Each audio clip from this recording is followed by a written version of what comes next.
breakfast. Okay, so take it away, Coach Angelica. Hi, great morning. Perfect morning po sa ating lahat, especially kay Coach Elizabeth. Thank you po. Ayan, so magandang umaga sa ating mga customers, sa ating mga distributors no, na nasa loob po ng Zoom. So meron po tayong special topic. So ang topic po natin is Heat Up Fitness Plateau. Meron pong binigay ang ating Herbalife Nutrition sports specialist no, na 4 tips to recharge your routine. Okay? So ano bang ibig sabihin po nito? So papakilala po muna ako with my result, no? So I used the product 7 years ago for weight loss, no? So ang ganda ng result sa akin, in 10 days, I've lost an amazing 4 kilograms. Dinire-diretso ko talaga yung journey, nag-improve yung skin health ko, nag-improve din yung aking irregular menstruation, even yung bone density ko, overall wellness po nag-improve, no? So kagandahan with the Herbalife, meron ding supportive community na siyang tutulong sa na ma-release talaga yung best potential mo as well as yung best results na gusto mong ma-achieve, no? So now I am enjoying Herbalife not just for weight loss kasi ako po ay nasa tamang timbang. Even after my pregnancy, I've lost an amazing 20 kilograms. Grabe, no? So na-try ko na siya pangdalaga, na-try ko na siya sa pangbuntis, na-try ko na din siya sa after manganak, and even ngayon, no? So 7 years na namin po siyang iniinom sa araw-araw, no? So I am so happy po na nasi-share namin itong result namin sa inyo. Okay? So start na po tayo, no? Yan. So pag-usapan muna natin, ano ba yung ibig sabihin ng plateau? Ang ibig sabihin po nito, ito yung napastuck ka na, wala nang changes at all, even you do the same thing. Okay? Saan? Pwede sa exercise mo. Okay? Sa exercise, we are pointing about your fitness. Ibig sabihin, while you are incorporating exercise, activities, physical activities during your program. Okay? Plateau, again, walang changes, no? Even you do the same things over and over and over. Walang progress at all. Nag-stock up ka, nag-stop. No, coach, ba't ganon? Walang improvement. Okay? So, it is real that there is a fitness plateau na nangyayari po sa lahat, no? Na nag-i-start or nag-i-start or nasa progress, o gusto nagpa-progress. Okay? So, alamin natin, ano ba yung mga tips para kung nandito ka sa stage na to, makaalis ka na. Or para hindi ka na mapunta sa stage na to ng matagal. Okay? So first thing first is, one, it feels easy. Okay?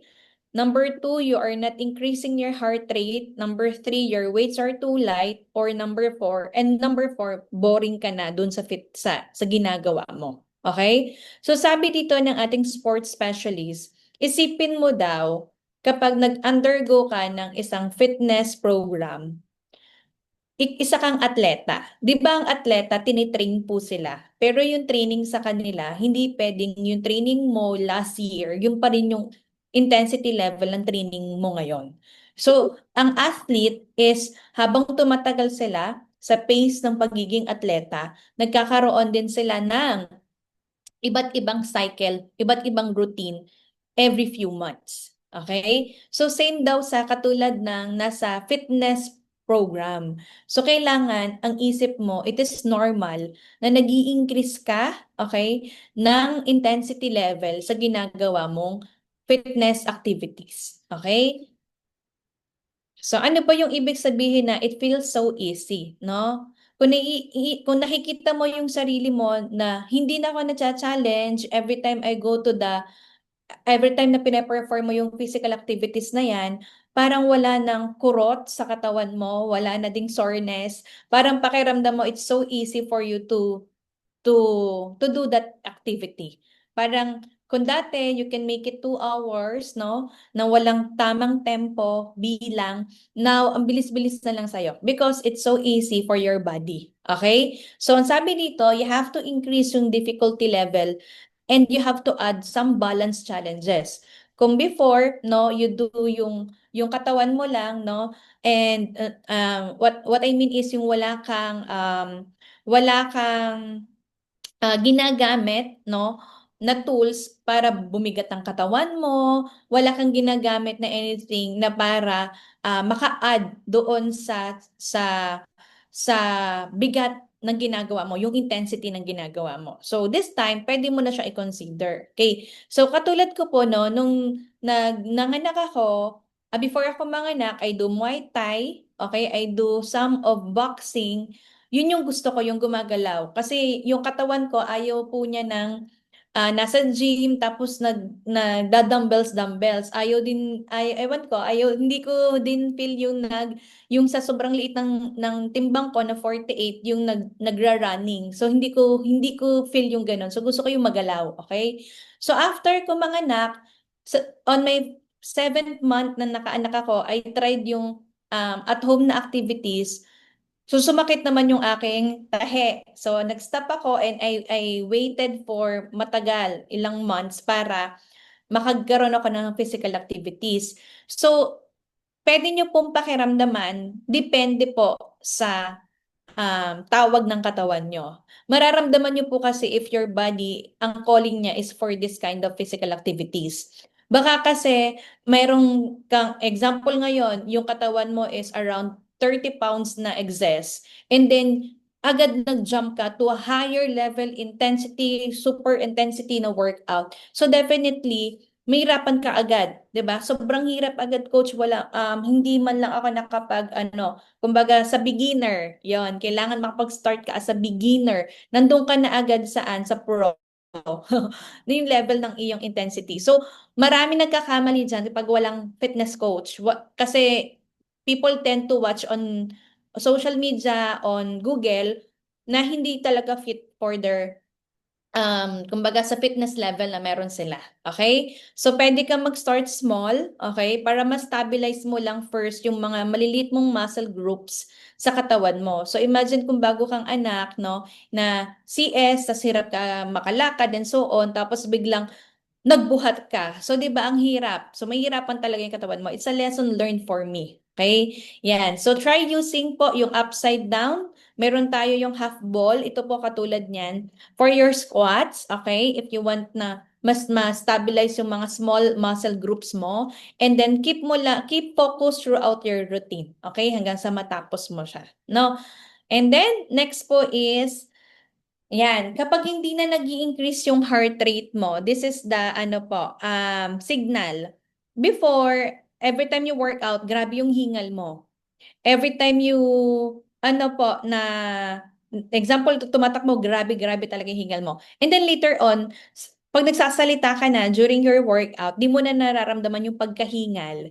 So it is a good indicator na yung cardiovascular fitness mo ay nagbabago. Ibig sabihin, nag-improve na siya. Unlike before na hindi niya kaya habulin. Okay? Hindi kaya habulin. Ramdam na ramdam mo yung katawan mo. Okay? So in order for you to push yourself, pwede ka mag-add ng additional na pang-burn ng calorie. So pwede mong i-increase yung challenge. Kung before, ito yung ginagawa mo, for 30 minutes, ganito yung speed niya.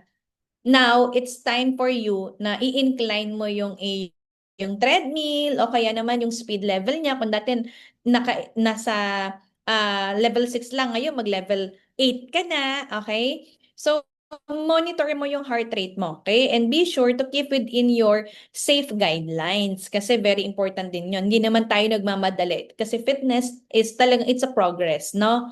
So, steady rate po for adult is between 60 to 100 po.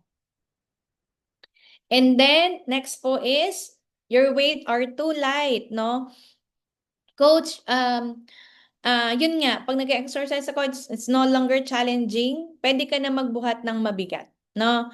So, kung dati nag-start ka ng 5 pounds lang, 10 pounds lang, and then you do it ng paulit-ulit, and then you can see any progress, this time you can have 15 pounds, 10 pounds, no? Kettlebell mo 15 pounds, no?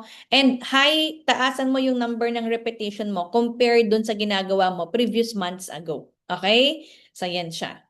So, sabi dito, select a weight, no, na pwede mong gamitin. Okay? So, pwede mong i-perform ilang repetition yan, 10 to 12 ba yan, para ma-maintain mo yung good form mo. And the last 3 to 4 reps po should feel like challenge. So, Kung meron kang 10 to 12 po na reps, yung 3 to 4 niyan, kailangan challenging ka. Napapagod ka. Hindi naman na-challenge ka, ibig sabihin, yung to the point na parang nangangayaw ka. Because na-challenge ka. Di ba kapag may hirap, you feel like nangangayaw ka na. But kailangan mo siyang ilaban. Okay? I like to follow a simple rule. No more than 10% weight increase every 3 to 4 weeks. So yun po yun. So calculate nyo. Pwede pong kung mag-a-add kayo every month mag-increase kayo every month po ng bigat, it can be 10% increase. No? So hindi pwede yung from 5 pounds and then nag-jump ka na agad to 20 pounds. No? So sadyang paano ka ba sabihin? Magugulantang, mabibigla ka naman. Okay? So number 4, this is the last tip. Kapag bored ka na, no? So definitely wala talagang times to change, no? Kapag po talaga yung ginagawa mong activity is hindi ka na masaya at all. Okay? So sabi dito, you risk falling off. Falling off, nawawala ka na dun sa fitness training mo. No? So very important yung hahanapin mo yung saan ka din nag-enjoy, saan ka din willing to get up and to do that physical activity. No? So, hindi porket maraming uso nowadays is makikiuso ka na lang. You started ng yoga mo ngayon and then bukas ayoko na niyan, doon naman ako sa pickleball. Ayoko na niyan, doon naman ako sa gym, mag-Muay Thai ako. Ayoko naman, so nakakalito, no? Even your body system nalilito siya, okay? So start on checking which one is tatry ko muna siya for 90 days. Okay? 90-day plan. Ano yung pwede kong gawin for 90 day na makakatulong for my fitness journey. Okay? So yan. Pwede ka din mag-try ng any fitness class to get some new ideas. So yun yun, very important. So tayo po mga wellness coach, even I, hindi naman ako particular with the fitness ideas kasi initially hindi ko naman siya inaaral yung about exercising and all. But kapag interested ka, pwede kang pumasok sa mga fitness classes. Tapos yung mga personal who is good about it,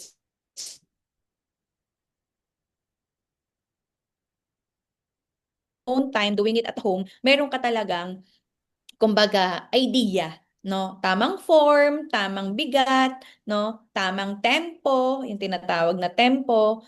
And then choose exercises na pwede maka-challenge din ng isipan mo, okay, para mentally engage ka. Okay? Yan.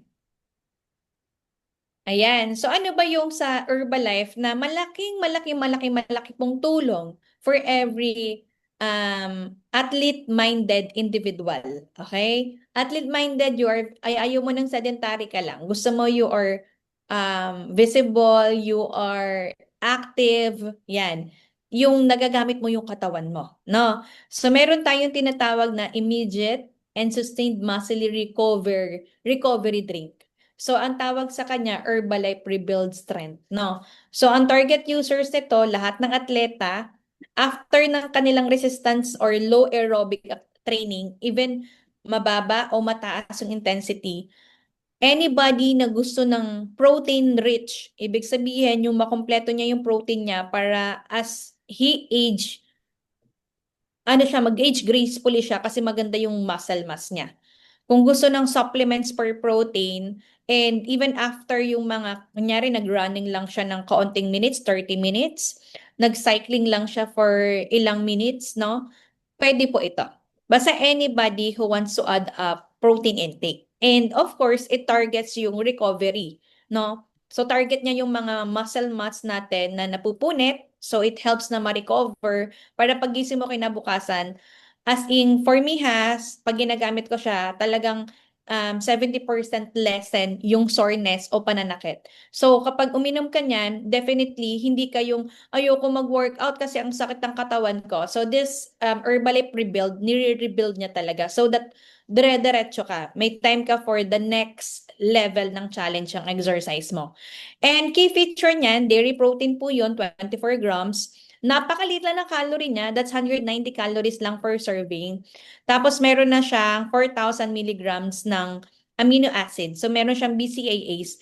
Plus, ang kagandahan nito, everything that you see on screen, most of the drinks outside, hiwa-hiwalay siya. Alam niyo, hiwa-hiwalay. Hiwalay yung BCAA, hiwalay yung whey protein, hiwalay yung ganito. So, sa isang inom, merong dyan 3 bote. Sa iba sa iba po yun. Yung nakikita ko. But in Herbalife, sama-sama na siya in one serving. Okay? Ayan. So, paano siya gamitin? Gamitin lang po siya after 30 minutes within po, after your workout. Okay? Yan. So yan. So ito po ang bibilin sa inyo ni Coach Angge. Ang fitness plan will only fail if magki-quit ka. Kung 5 months na yan, pero still pero yung progress mo is same pa rin 2 months ago, it's okay. So you learn about this, wag ka muna mag-quit.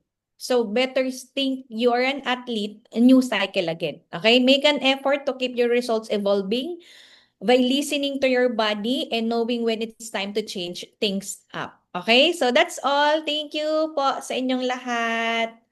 God bless Thank us you, all po. thank you.